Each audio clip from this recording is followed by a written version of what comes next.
Welcome back after the break. अच्छा जी, Monday को अक्सर कहा जाता है मंडे ब्लूज़, यानी काम करने का दिल ही नहीं चाह रहा। कई लोगों का ऐसा दिल पूरे हफ्ते चाहता है, हर घंटे चाहता है, उनको काम करने से कोई रुग़बत नहीं होती। लेकिन ऑन द अदर हैंड अगर वो किसी को जवाब देते हैं, कोई और चीज़ के ऊपर प्रोक्रेस्टिनेट कर रहे हैं, घर में किसी ने कोई काम कहा या कोई चोर है जो काफ़ी दिनों से पेंडिंग है, तो कहा यह जाता है हम इतने बिज़ी हैं, इतने मसरूफ़ हैं कि हमसे वो काम हमारी प्रायोरिटीज़ में नहीं है। सो एग्जैक्टली ये मसरूफ़ियत है क्या?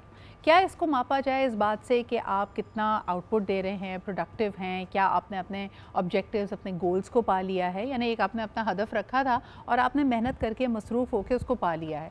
But right now it feels like कब सुबह से शाम होती है, महीना हफ्ते में, साल में बदल जाता है। We are unaware of that. और ये मेरे ख्याल में एहसास इस वक्त भी ज़्यादा लोगों को हो रहा है क्योंकि नवंबर है and we are hardly 6 weeks away from the new year.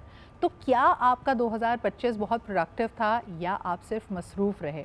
Productivity और मसरूफ़ियत के बीच में थोड़ा सा फ़र्क करते हैं ताकि आप बेहतर ऑब्जेक्टिव्स बना सकें, बेहतर गोल्स बना सकें और उन गोल्स को आप अचीव भी कर सकें। So let's get started. आज हमारे पास एक ज़बरदस्त पैनल है।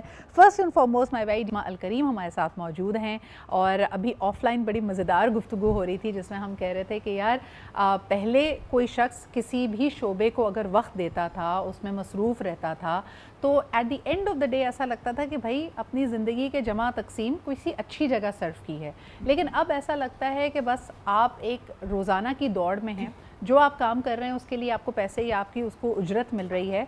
लेकिन if you look back at your career you are literally creating रद्दी। It is all going to become irrelevant. जो शो आपने कर लिया, जो काम आपने कर लिया, it becomes a has bin.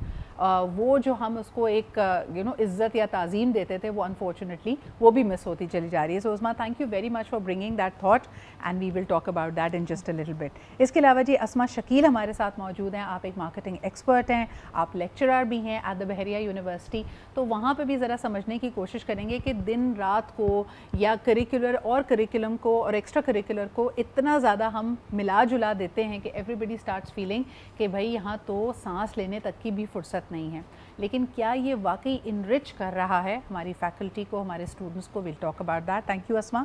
And last but definitely not the least हमारे साथ हसन अब्बास भी मौजूद हैं जो कि एक डिजिटल कंटेंट क्रिएटर हैं।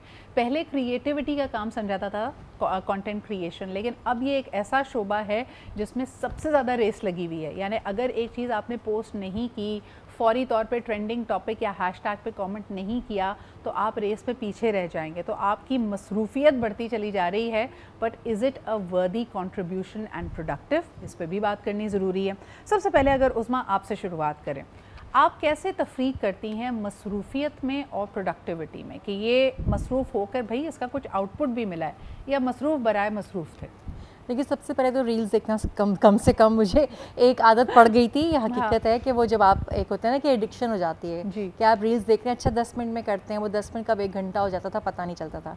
मगर आई थिंक कि आपका जो काम है, अगर आप उस काम को, क्योंकि आप एक जहन में एक प्लानिंग तो होती है ना कि अच्छा आज के दिन मुझे ये करना है, इस हफ्ते मुझे ये करना है, इस महीने मुझे ये करना है। सही। तो अगर आपकी वो प्लानिंग है, उस प्लानिंग के तहत आप अपनी कामों को ऑर्गेनाइज कर रहे हैं, तो फिर आप ये तमाम तर लग्जरी ले सकते हैं कि आप अपना वक्त ज़ाया भी करें, आप इंजॉय भी करें।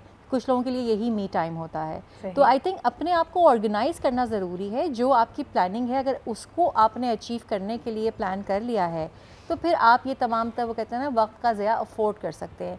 बहुत ज़रूरी है कि क्या आप वक्त का ज़िया अफोर्ड कर सकते हैं या नहीं।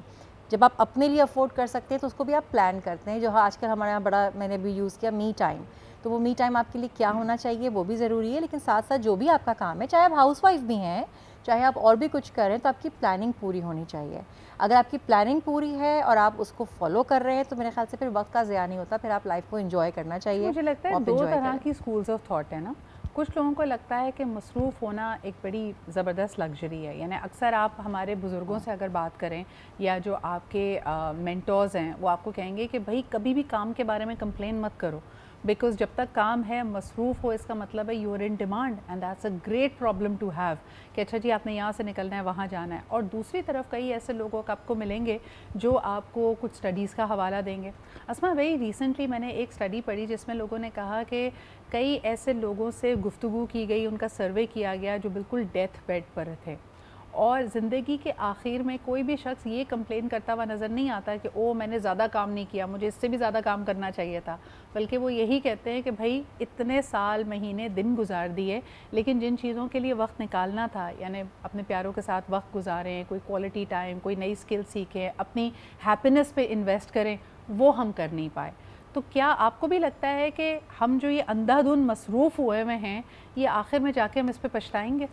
देखिए सितरा, प्राइवेसी बहुत मैटर करती है आपकी ज़िंदगी में। कुछ वक्त आपको अपने साथ गुजारना चाहिए, और ये जो मी टाइम का कॉन्सेप्ट है, एक स्पेस है, एक प्राइवेसी है, ये इंसान को इस बात का एक रियलाइजेशन उसमें पैदा करती है कि आप सारी ज़िंदगी एक ही रेस में नहीं भाग सकते।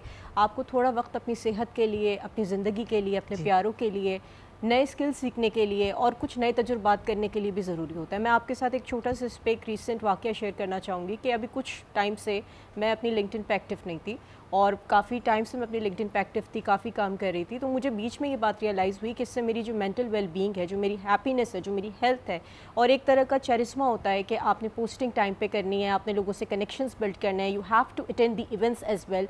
तो ये इस चीज़ को मैंने थोड़ा सा पॉज किया, जस्ट टू मेक श्योर कि मैं अपनी वेलबींग का किस तरह ख्याल रख सकती हूँ, अपनी हैप्पीनेस पे कैसे काम कर सकती हूँ। जब तुमने पॉज लिया आसमा, तो उस वक्त ये महसूस हो रहा था कि ये हद से तजावुज़ कर गया, या इसकी वजह से मुझ पे स्ट्रेन ज़्यादा आ रहा है, प्रेशर ज़्यादा आ रहा है, क्या महसूस किया था? उस वक्त बिल्कुल ऐसे ही महसूस हो रहा था कि एक प्रेशर आ रहा है, लोगों को एक आपसे कनेक्शन बिल्ड हो जाता है, they really looking forward to see you on the platform, कि आप कहाँ गायब हो गए हैं, किधर अवेलेबल नहीं है, लोगों के टेक्स्ट आने शुरू हो गए थे। But at the same time जब आपके जहन में इस बात का एक ख्याल पैदा हो जाता है कि आपने मेहनत करी है, आप काम कर रहे हैं, और एक थोड़ा सा टाइम आपको अपनी ज़ात के लिए चाहिए जिसमें आप अपना ख्याल रख सकें, अगेन अपने प्यारों के साथ, अपनी ज़िंदगी के साथ नए तजुर्बात का एक एटमॉस्फेयर एंजॉय कर सकें, तो उस सूरत हाल में ये चीज़ मायने रखती है और इसको यूटिलाइज़ करना चाहिए। अच्छा, पहले मैं सोचती हूँ कि जो हमारा बचपन था, पता नहीं उस वक्त में बरकत ज़्यादा थी, डिस्ट्रैक्शंस कम थी, हमारे पास ऑप्शन ज़्यादा नहीं होते थे, ना बोर होने का ऑप्शन होता था, ना ज़्यादा एंटरटेन होने का ऑप्शन होता था। हसन, ये सवाल आपके पास लेके आऊँगी कि मुझे याद है बचपन में हमेशा हमारे बुज़ुर्ग और ख़ास तौर पे मेरे नाना बताया करते थे कि भाई मुल्क से बाहर जो लोग रहते हैं, या जो मगरबी माशरा होता है, वहाँ पे लोगों के पास एक दूसरे के लिए वक्त नहीं होता, ज़िंदगी बहुत तेज़ रफ्तार होती है। तो ऐसा नहीं है जैसे हमारे यहाँ, तो देखो ना इतनी सहूलत है, रिश्तेदार जब चाहें आपके घर आ जाते हैं, रौनक लगी होती है, सुख दुख में एक दूसरे के साथ होते हैं। बाहर पता है आपने प्यारों से मिलने के लिए भी, रिश्तेदार हों या दोस्त हों, वीकेंड का इंतज़ार करना पड़ता है, क्योंकि वीक में ज़िंदगी बहुत मसरूफ़ होती है। आज हम भी उसी पॉइंट पे पहुंच चुके हैं। आज कोई बिन बुलाए मेहमान अगर आ जाए, या जिसने इत्तला ना दी और अचानक से वो आपके घर पे बस घंटी बजा के दाखिल हो रहा हो, तो आप भी मुंह बनाते हैं। तो क्या हम मसरूफियत के उस लेवल पे पहुंच चुके हैं? यही शहरी ज़िंदगी है, यही आज का तरीका है? आप कैसे इसको समझते या देखते हैं? अच्छा सिद्रा, जब मैं सुनता हूँ पाकिस्तानी माशरे में, जब हम देख रहे होते हैं कि हाँ कोई इधर भाग रहा है, कोई उधर भाग रहा है, हर कोई जल्दी में है, जी। ना आपने ट्रैफिक सिग्नल में रुकना है, भागे चले जा रहे हैं, दौड़े चले जा रहे हैं।